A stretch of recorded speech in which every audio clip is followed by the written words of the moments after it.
Hi, how are you? This is Damaris Maria Grossman, Dr. Integrative Family Nurse Practitioner. I am today on Mindfully Integrative podcast talking with Nancy Candea. She's 20 plus years as a yoga therapist teacher and one of my teachers and a beloved friend. And I am so grateful for you guys to speak with her because she's not just mindfully integrated, she's just mindful in everything that she does. So she will talk to you more about what she does on the daily and little steps that she's helped me along the way. So Nancy, tell everyone a little bit about you. Oh, thank you, Damaris. Thank you for that. And I just want to say before I get started, enjoying you watching your journey to become a doctor. It's so cool. And to get your doctorate and have a baby and still be working. Trying my best, making it work. Yes.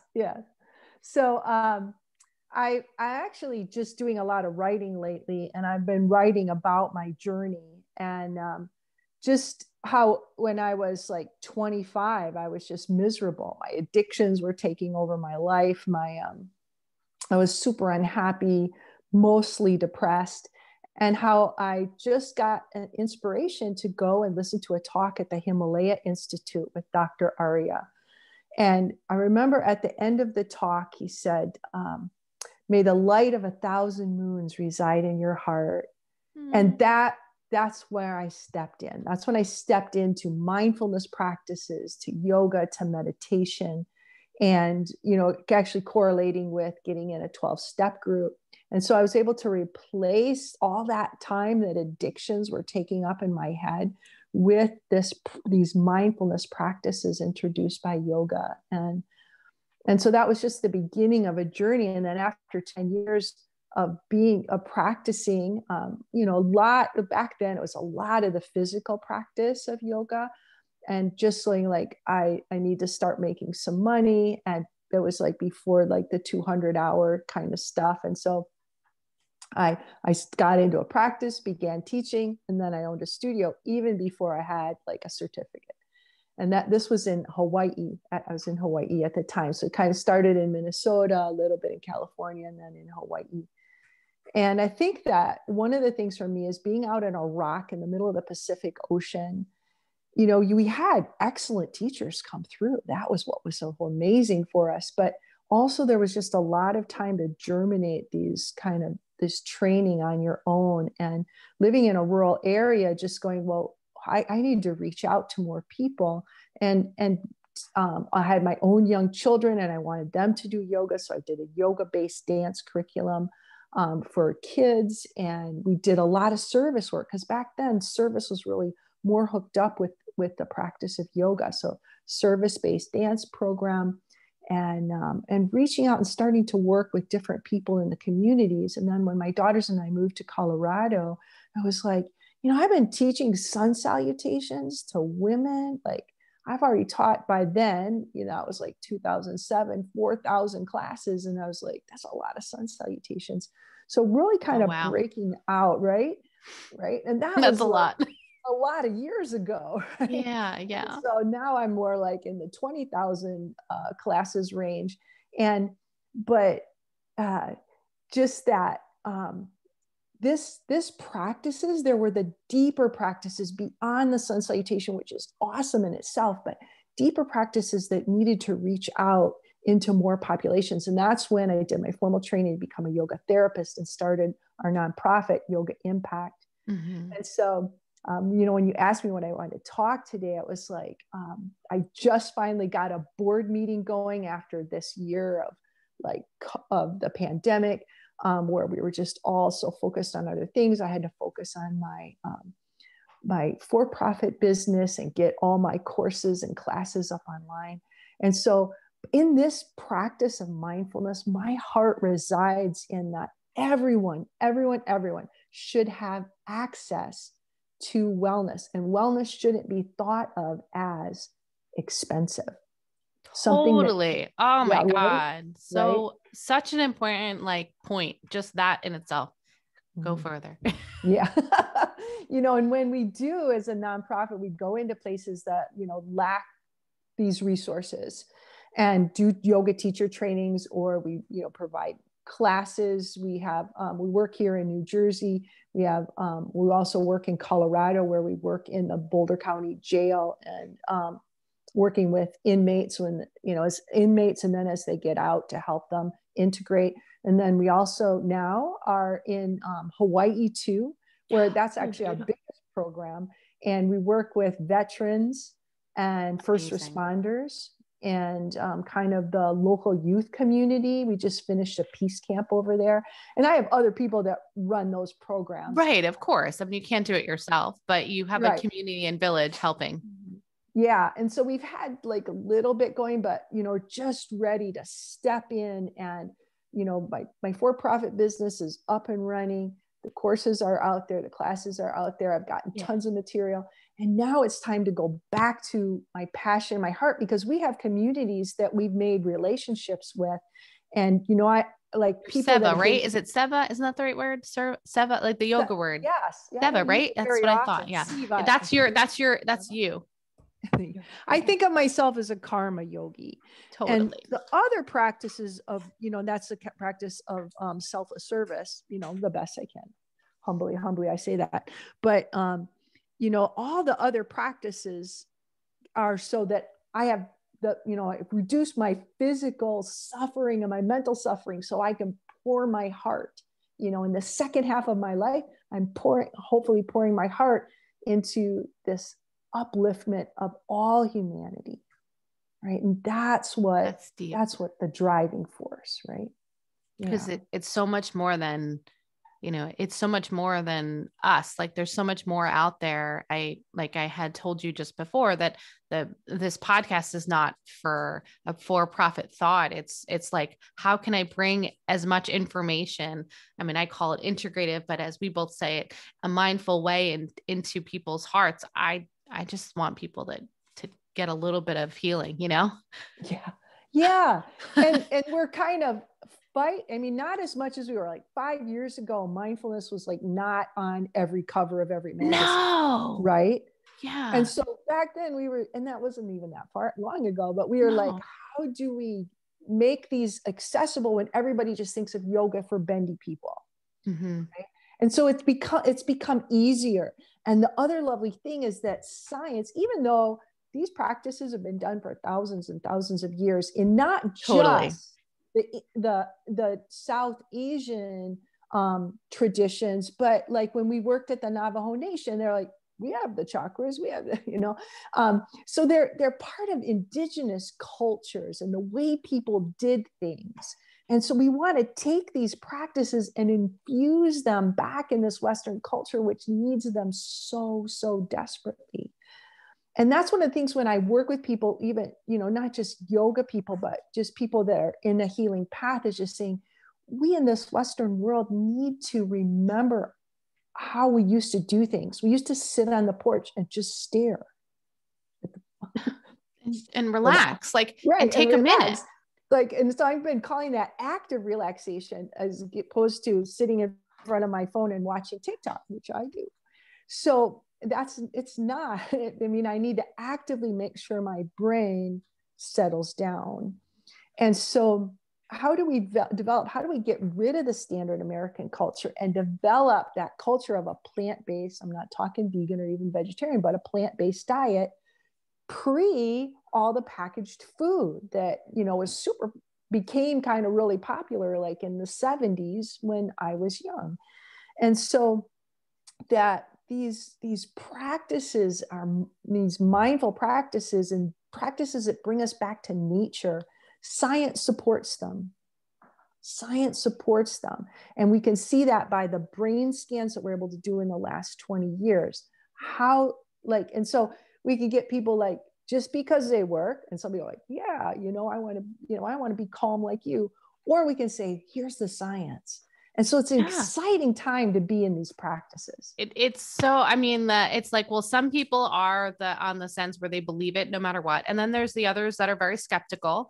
And I think that's kind of that part of where I want people to understand that it's like, it is some simple things, but there's science behind this. There's the nature and the quietness. It does work. And there is this moment, and maybe, you know, and some people need that. So they need to know the evidence on it. Okay. There, it is available to them. But once they kind of dig deeper, it's so much more. I mean, as I tell people on a regular, is that if I didn't find some of this mindfulness, I wouldn't have progressed and grown, because I had so much previous trauma and so much, you know, scatteredness. I would never have been able to grow as a person. And it's like a work in progress, I guess I always say to someone. And you're one of my teachers teaching me that. And even when we were together, I still had a growing process. So it's like, you know, and so I know that there's plenty more that you can discuss on that. Yeah, but I'm also like so excited, you know, about you, because you have lived through trauma. You're also a professional in the medical field, and that's what we need. We need that to help bridge this gap between, oh, that's a hippie thing, and no, this is science. Yeah. So yeah. Yeah. Oh my gosh. Was there something that people don't know about you that you want to talk about today that you might want to share with the audience? Sure. You know, I mean, you know this a little bit, but my husband and I are homesteading here in the Wildcat Ridge in New Jersey. And we've been living in a house that we're building around us, which is like a lot of fun for me. I actually, in my late 20s, went to school for finished carpentry. So oh, cool. That's neat. Can build cabinets. I did build one vanity for a sink. I thought it was going to it'd been a long time since my head thought about those things. But I think deep down about me is I am very passionate about, you know, wellness, but I also am feeling the need to get back to spending more time as an artist. And I think one of the fun things is I learned how to make baskets. I'm pointing out back, because we have a lot of beech trees around us, and beech branches you can mold into baskets. They're kind of like a random weave, but it's something that, you know, maybe a lot of people don't know about me is that, that's cool. Yeah. So like, and then do you have different things that you collect in them, or do you bring them to like the yoga studio or around the house? There are laying around my house. And then around Christmas time, I tend to sell some. I put some really nice greenery and some bulbs in them and take pictures, and people get excited and buy them. And it's sold some around Easter. But the ones hanging around my house, the rest of the time, are drying racks for herbs from my garden. So, oh, cool. That's really cool. Yeah. See, that's something interesting. I think the other neat thing about the artistry and the mindfulness is you have like, that's one of your ways of kind of like centering too, like, or just kind of bringing into you. It doesn't always, it's not always a yoga movement for you. I feel like it's in everything, but everybody has a different outlet, right? Or moment. And the artistic process needs to has a mindful component to it. There's a need to quiet down the brain and kind of let that flow out of you. And so it's part of the training of being an artist, or even a crafter. Yeah. A crafter. Yeah. that makes a lot of sense. I know that you have had a number of struggles and successes, but could you point on maybe one struggle or success that kind of brought you to where you are today? Well, I think the most immediate is dealing with the pandemic. Of course, you know, that was like, I remember like a little over a year ago, it was like, for both my husband and I, were not salaried. And it was just like, there was nothing for like a month. And then just the, you know, I think it felt like adaptability or flexibility of my mind to be able to take my marketing, which was mostly brick and mortar, and traveling around the world. I mean, I had just gotten back from Uganda doing what I love to do, leading a yoga retreat there and working with teachers on how to adapt yoga for trauma, addiction, and chronic pain. And that's what I love to do. And I was like grounded. I haven't been on a plane because no one could go anywhere. Right. It's just, everyone was really stuck. Yeah. And so you adapted your business and your life. Yeah. And it was like a lot of work, a lot more work at the computer than I'm used to. But I really think that it was you know, that my passion for these practices continued, and my drive to make sure that, that, you know, I just didn't shut down. I think that was, and I just totally owe where I'm at now from someone who had drug issues, trauma issues, depression issues, to over time getting to the place where, oh, it's time to adapt. I can do this. I can do this, and having enough confidence. And every day I was not confident. No, I learning totally a get lot that. of technology. Like it's hard. I mean, like Yeah. it was a tough year for all of us in some way. Yeah. And to be able to adapt, like losing family members and things, and just, and then also, like you're saying, you're sitting on the screen, you get depressed, you get like lonely, you get like, you're like, and to be able to transition, you know, you're like, how do I do this? And still be able to adapt. And I think what came to me this year stronger than ever is how much, and so this is my thing, I love all women, but how much women in the second half of their life need to bump it up. That we are going to be an integral part of the healing of all the things that have come up in society, our families, racial justice issues, that, you know, as we get older, it's not settling into, okay, being sick and I'm old and stuff like that. It's like, or you're in the perimenopause and menopause stage, or, oh, my kids went away. I've been hearing more and more. And it's like women can like embrace that. There's so much more they can do, like, right? There is. And how important when we have our health, you know, because I'm still lifting really heavy things. I'll be up helping to build a roof this summer, and I'm going to be 60 soon. Oh my God. I didn't even know that. That's amazing. Right. And it's my self-care had to change, but I don't spend that much time on it. You know, even if I spend 1 hour taking care of myself and making good food and stuff like that, I have like 23 hours more to have a great life. So that's my passion. I really pinpointed it over this year, is that my thing right now is to help women in my age group bump it up and accept that they are leaders and healers in their communities. I love that. I mean, you have 60 years of experience, no matter, all right, maybe let's say 45 if you're talking about growing up, right? But the fact that, I mean, you've taught me a lot along the way, just as one of my mentors, but I'm saying in general, the 67 year, like it's not a time to just retire. I think people go, okay, I'm going to retire.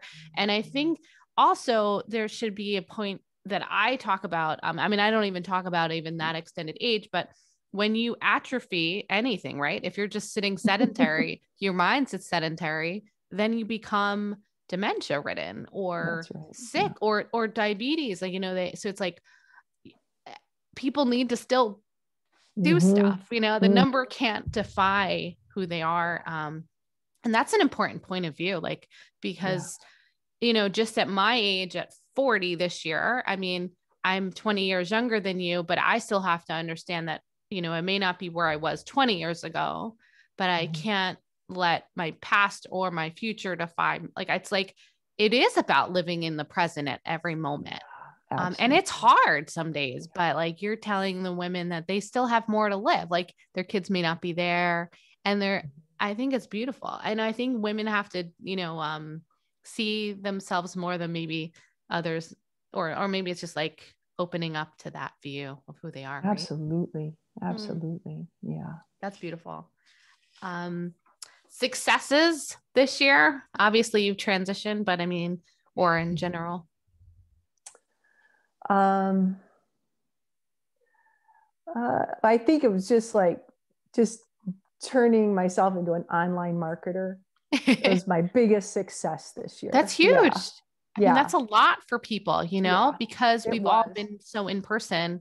And I mean, I changed my transition into a telehealth business, and I was in person, and I've had to like, all right, this is what's happening now. And and now I'm like, I have to meet them where they are. And I'm trying to do that too. I don't know how you feel about connection. I mean, it's not in our question that I was going to ask, but I feel like I'm trying to hold a mindful connection as much as possible online, as much as I can. And I don't know if that's as important to you as it is to me. Absolutely. I just try to really be real close to the screen and smile a lot. I try, say everybody's name, everybody that came into the class or the meeting or something. And, and make as many gestures as I can in this small frame. Yeah.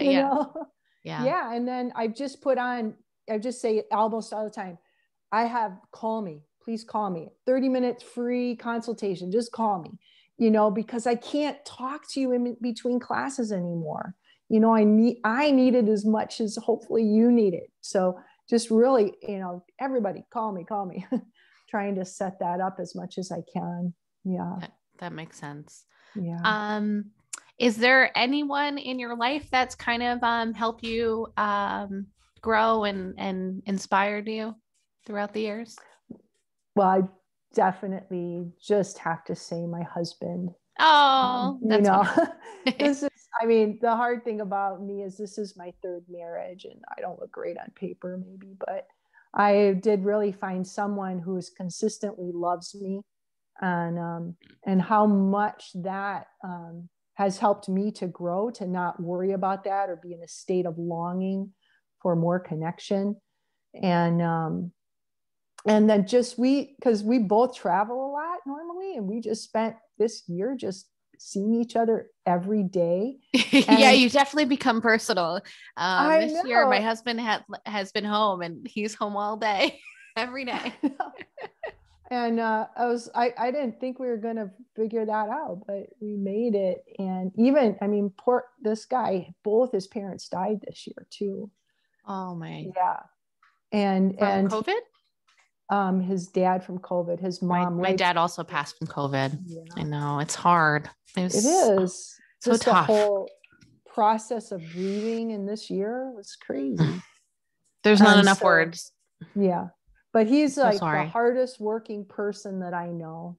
And I value that. He works really hard. Yeah. And he worked really hard too. He's an actor who, had work he was supposed to leave for, it's a wonderful play, South Pacific in Connecticut. And it just nothing, so. Is he back to acting now? Well, there's been some auditions and some acting jobs, and that job at South Pacific in Connecticut is supposed to open in September. I think that's when Broadway and all these things are starting to open up. So, but he's got a lot of building done as we're building this earth-roofed house. So, you literally live and breathe. Like when someone says, "Oh, do you live mindfully and live in the nature?" You literally are you have the most natural natured house than anyone. So when someone's like, "Oh, I live green," no, you live literally a green home. And that's, I am working on this old woman in the woods thing. I'm embracing it. Yeah. I feel like I'm going to probably transition at some point somewhere more quieter, but we'll see how that goes. And then just, to finish up our interview for the day, one, I don't even think I have to say how are you mindful lately, and what are you doing upcoming, for yourself and your business? I think one of the most important things is the mindfulness about racial justice issues, environmental issues too, but because I'm more of a people person, I spend a lot of more time on racial justice issues. And I have, I meet with 2 different groups weekly to talk about these issues, especially as, a very white woman, how I can become more anti-racist. So that I think is really, really important. And my focus on all my work, anything I do is this uplifting humanity. And uplifting humanity. Oh, that's so beautiful. It's such a hard thing, racism. I'm a multiracial, biracial woman, and it's like, I have seen it in my career and in my life quite frequently than I would like to address.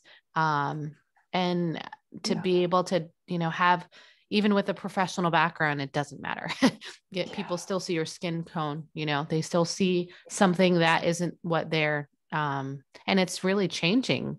You need to change people's perception of what what, Yeah. who they are, others are. Yeah. So that in itself is amazing. I mean, that's got to be a big haul to talk about a lot, especially now. It is. Yeah. And both the groups are really very diverse. We have people that have religious persecution. That's why they're in the States. Black people, Latino people. And so both groups really bring in, where we actually bring up these issues, and people say, so what do white people think about this? Oh, bring gosh. up that question. What is it, what are you white women doing? So, but we've developed trust, to talk through these issues. And so as far as what I'm doing in the working, like in your business, or just in life, like what are you transitioning to? I mean, I'd love to talk to you more about that on another call too. Okay. Yeah. Right now, though, I have an online platform called Underhill Life, and it's inspired by this home we call Underhill. And it's very low cost. It includes one free class a week and a month, I'm sorry. And it's just like filled with wellness content, videos, things on our nutrition, digestion, exercise, yoga, breathing, meditation, and some uplifting conversations on spirituality. So that was like probably, I forgot to say that, but that was probably like my biggest accomplishment, online accomplishment this year. Other than that, yeah, it's fun.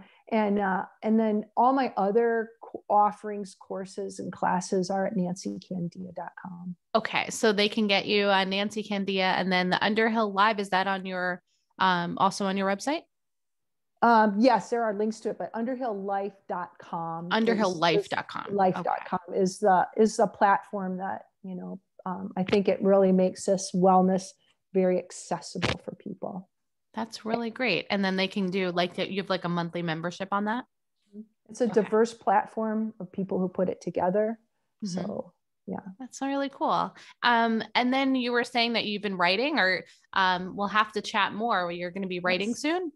Yes, I am writing a book called On the Edge of the Roof, and it's a memoir and also a self-help book on mindfulness practices. Oh, that sounds beautiful. So are you going to come back and talk to me once you finish? Absolutely. Once that gets sold to a publisher, I'll be back. Yay. That sounds exciting. If not, you go self-publish or hybrid publish. You're going to get it published. Don't you worry. Thank you. All right. Well, I am so glad that you came on the podcast. As one of my beloved teachers, I love you to death. And I am very much, I'm grateful for your time, that, how it is lately. And it's good to see you. So I look forward to you being on Mindfully Integrative again, and we will chat soon. So check out nancicandea.com, and all her links will be below in the show notes, so you guys can check her out anytime. Thanks so much for joining in, and I hope you guys find a little bit of mindful way each and every day. Bye.